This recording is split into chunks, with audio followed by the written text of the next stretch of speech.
j'ai juste fini ma tournée française et je me suis retrouvé ici au Maroc, embarqué dans ce premier festival international et itinérant, parce que c'est le seul festival itinérant au monde, il faut le savoir, je vais le dire à la caméra. J'en ai fait des festivals au Québec, à Beyrouth, où tu veux, mais c'est le premier festival où on bouge. C'est nous qui allons voir le public et non pas le contraire, donc c'est ça qui est un peu. Ça fait beaucoup de problèmes parce qu'il y a beaucoup de familles à moi qui savent que je suis là, donc faut pas venir les ma ville. Et non, c'est toujours un plaisir, c'est toujours un réel plaisir, une appréhension, une excitation, est-ce qu'on va leur plaire ou quoi, mais bon, moi j'ai ce bonheur et cette chance d'avoir beaucoup joué au Maroc, m'être beaucoup exercé ici au Maroc, et donc voilà, je connais un peu le public marocain, c'est un public haut en couleur, chaud, mais il faut les faire rire parce que sinon c'est dur, sinon il faut te le faire payer alors. J'ai une fibre artistique, j'ai toujours voulu être un artiste, plus réalisateur, écrire pour les autres, je pense que ça j'aurais aimé, ce que je suis en train de faire maintenant aujourd'hui, j'ai cette opportunité. Et voilà, mais c'est vrai que ça m'a un peu tombé un peu comme ça, c'est plus des amis qui m'ont forcé, qui me disaient écoute c'est marrant ce que tu racontes, tu peux te faire de l'argent, tu vois, non. Mais non, c'est plutôt les potes qui m'ont poussé, et puis je le regarde pas aujourd'hui quoi. Mais la symbolique elle est belle parce que j'imite une des communautés les plus représentées en France et ça c'est dingue. Mais quand tu parles de Gad et de Jamel, en fait Gad et Jamel sont des personnages en fait. Je crois que c'est ça qu'on a aimé.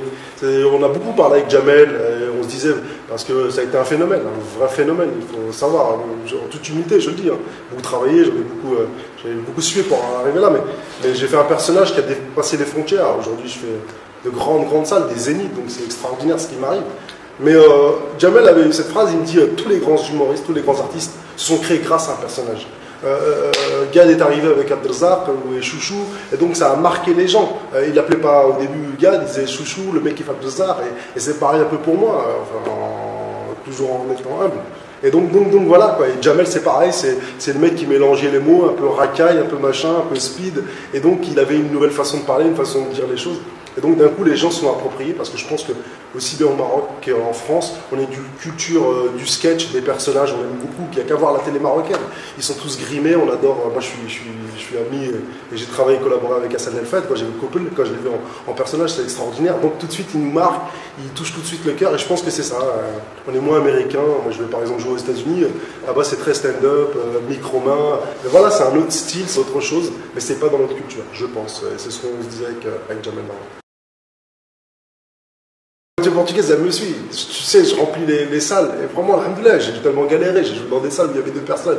Donc je sais d'où je viens. Mais au jour d'aujourd'hui, je joue dans des telles grandes salles. Même moi, j'aurais pas pu imaginer me retrouver à jouer dans des zéniths devant 4000 personnes. Je vais jouer aux États-Unis, tu imagines. Je vais faire New York, Miami, San Francisco, Dubaï, Beyrouth, l'Afrique, enfin, et la France en long et en large et en travers. Donc c'est extraordinaire.